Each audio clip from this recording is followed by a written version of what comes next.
کردووە بە دوای هێرشە تێرۆرکاریەکانی کرانە سەر پاریس ژمارەیە لە ئەندامانی کۆماریەکان لە کۆنگرێسدا ڕەخنیان لە بەڕێوەبەرایەتەکەی سەرۆک ئۆباما گر سەبارەت بەوەی بەپێی پێویست کاری بۆ شکستپێهێنانی ڕێکخراوی دەوڵەتی ئیسلامی نەکردووە.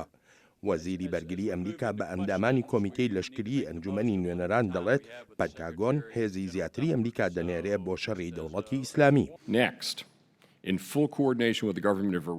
لە داهاتوودا بەڕێکخستنێکی تەواو لەگەڵ حکوومەتی عێراقدا هێزێکی تایبەتی دەنێرین بۆ یارمەتیدانی لەشکری عێراق و هێزی پێشمەرگە و هەروەها فشاری زیاترخستنسە دەوڵەتی ئیسلامی. بە تێپەڕبوونی کات ئەم هێزە دەتوانێت هێرشیش بکات، بارمتەکان ئازاد بکات، زانیاری کۆ بکاتەوە و ڕێبەرانی دەوڵەتی ئیسلامیش دەستگیر بکات. ئەم هێزە دەشتوانێت لە سووریاشدا ئۆپراسیۆن بکات. هاوپەیمانەتی بە سەرکردایەتی ئەمریکا بەردەوامە لە هێرشە ئاسمانیەکان بۆ سەر مۆڵگاکانی دەوڵەتی ئیسلامی. دەمڕاستی هێزی هاوپەیمانان لە بەغدا دەڵێت لەگەڵ بەردەوامی ئەو هێرشە ئاسمانیانەدا ئەرکی هێزی سەربازی ئەمریکاش لەسەر زەمین سنووردار دەبێت.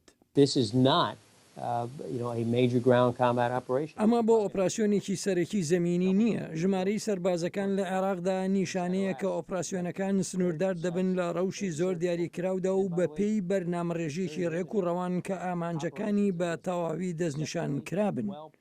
پەنتاگۆن ناڵێت چەند سەرباز دەنێردرێت بۆ عێراق، بەڵام دەڵێ لەوانەیە شانبەشانی هێزە کوردیەکان شەڕ بکەن. لە دانیشتنەکەی کۆنگرێسدا زۆرێک لە ئەندامان خۆشحاڵی خۆیان دەربڕی، وەلی هەندێکیشیان دەڵێن پێویستە وڵاتانی ناوچەکەش کاری زیاتر بکەن.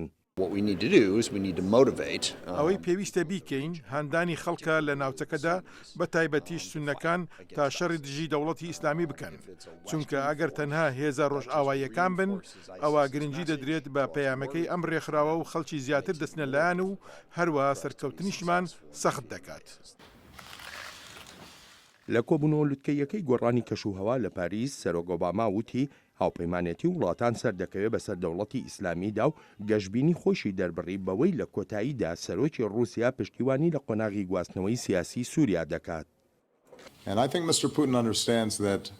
پێم وایە بەڕێز پوتین لەمە تێدەگات. هێشتاش ئەفغانستان لە یادەوەریدایە، بۆیە بۆ پوتین کەوتنە ناو قەیرانێکی سیڤیلی یەکلا نەکراوەی ئیفلیتکەرەوە ئەو ئەنجامەنیە کە بیخوازێت. لە ئێستادا تورکیا و رووسیا یەکتر گونابار دەکەن بەوەی کۆمەکی دەوڵەتی ئیسلامی دەکەن. مۆسکۆ دەڵێت تورکیا بازرگانی نەوتی لەگەڵ ئەم ڕێکخراوە تێرۆریستیەدا هەیە و هەرچی ئەنکەرەشە نوکوڵی دەکات و دەڵێ مۆسکۆ دەست لە دەوڵەتی ئیسلامی دەپارێزێت.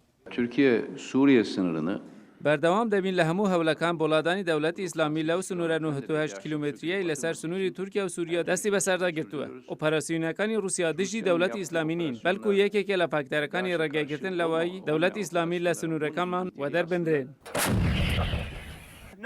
هەروە دێ و ئاڵۆزیەکانی نێوان تورکیا و رووسیا لە زیادبووندان هەردوو وڵات لە ڕووی لەشکریەوە خۆیان لەسەر سنووری تورکیا سووریا تۆکمە دەکەن. هاوکات ژمارەیە لە ئەندامانی کۆنگرێسی ئەمریکاش دەڵێن پێویستە دەسەڵاتدان بە هێزی لەشکری بهێنرێتە هۆڵی پەرلەمانەوە لەم شەڕەی دژی دەوڵەتی ئیسلامیدا. وەزیری دەرەوەی ئەمریکاش لە بەلگراد و لە کۆبوونەوەی ڕێکخراوی ئاسایشی و هاوکاری ئەوروپادا جەختی کردەوە لەوەی پێویستە هێزی زەمینی سووریایی و عارەبیش پێک بهێنرێ بۆ لەناوبردنی ڕێکخراوی دەوڵەتی ئیسلامی.